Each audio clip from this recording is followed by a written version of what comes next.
In the battle of the attractive, upwardly mobile ensemble casts, who reigns supreme? Welcome to WatchMojo.com, and in this installment of Versus, we're pitting How I Met Your Mother against Friends to see who takes the sitcom smackdown. Hey, Carl, turn it up. You're going down. Oh yeah, you're going further down, downtown. Round 1. Personable personalities. Sitcoms are by nature formulaic, and true to form, both these shows feature the classic character archetypes. The quirky female friend, Let's go!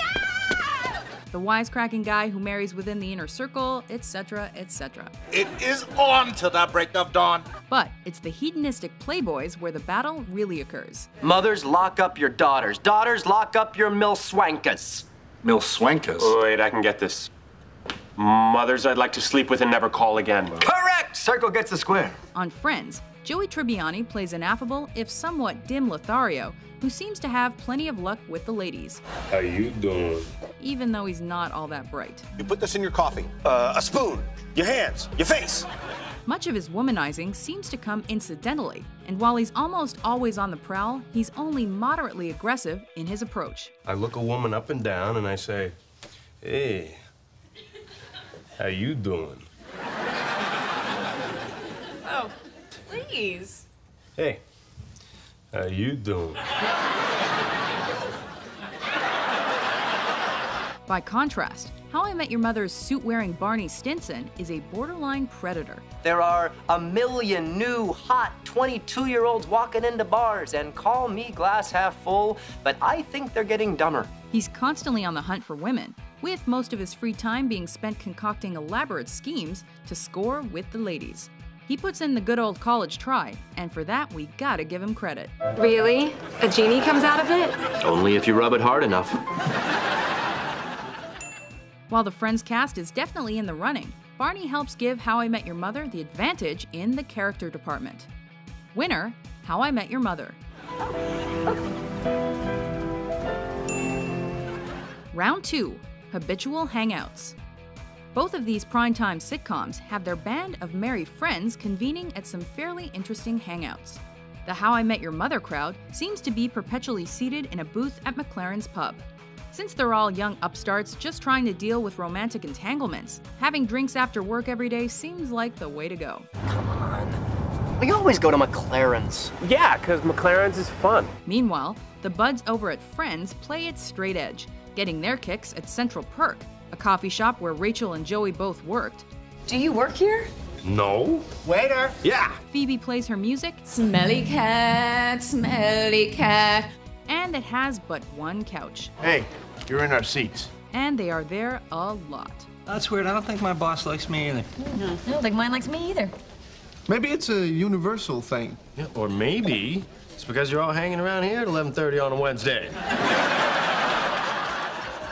However, these guys and gals also manage to somehow be permanent guests in each other's apartments, although it's mainly the girls' apartment. Do you realize that at one time or another, we all lived in this apartment? Sure, the kids over at How I Met Your Mother have some pretty cool cribs as well. Barney's pad is a chick magnet and repellent. And everyone else has lived in the apartment over McLaren's at one time or another. I am never leaving this apartment. But the Friends spots are pop culture fixtures, plain and simple. Well, do you guys have to go to the new house right away, or do you have some time? Winner, Friends. We got some time. Okay, should we get some coffee? Sure. Where? Round 3, Running Gags. The writing on both shows is what helped them wedge their way into mainstream popularity and garner a ridiculous amount of fans. It also helps to have running gags, Oh my God! callbacks, We were on a break! recurring jokes, and catchphrases that make each show's fans feel like they're part of the gang. Challenge accepted. Suit up! It's gonna be legendary. When I get sad, I stop being sad and be awesome instead. True story. The Friends have an ugly naked guy, And we're done with the chicken fried rice. Phoebe's shady past, My mom killed herself, and my stepdad went to prison. and Round 4, Plot and Romances. Each show has its respective twists and turns, romances, feuds, fights and disappointments. You're never gonna hear my voice again. I should call her. No! On-again, off-again relationships, hookups, and eventual marriages are a part of what makes each show addictive to watch. See? He's her lobster.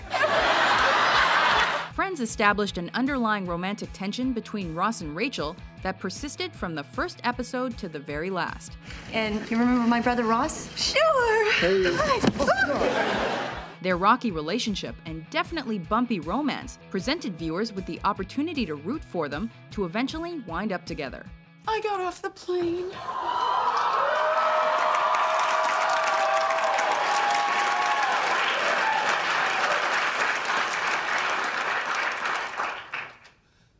You got off the plane. We'll just forget about that time Rachel and Joey got together. Let me explain, okay? We weren't doing anything. Rach, he just saw us.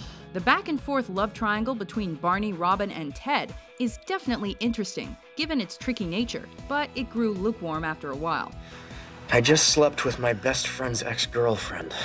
And I just slept with my ex-boyfriend's really good friend. Best friend. Not to mention the fact we already know Robin is not the mother of Ted's kids. The Ross-Rachel love affair gives Friends the edge for this round. Oh, God. Oh, honey. Oh, that's okay. Winner, Friends.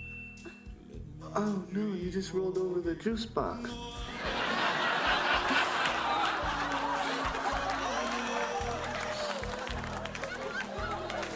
Oh, thank God. Round 5, Cast and Guest Stars. Both shows have some formidable star power in the cast, with the likes of Neil Patrick Harris and Jennifer Aniston. But the guest stars on both series made for mid-season treats. What's the matter? You never saw a 50-year-old stripper cry before? The popularity of both How I Met Your Mother and Friends has allowed for some big-name actors to make surprise sitcom appearances without feeling like they're slumming it. What the hell are you still doing here? How I Met Your Mother had a number of big names stop by for one-off roles. Who's your daddy? Who's your daddy? I don't know. Including Bryan Cranston as Ted's annoying boss. Once again, with feeling. And Britney Spears as one of Barney's conquests, and later jilted ex-lover. Oh, boo-hoo. Poor little Ashley. Abby. Jennifer Lopez even gets in on the action.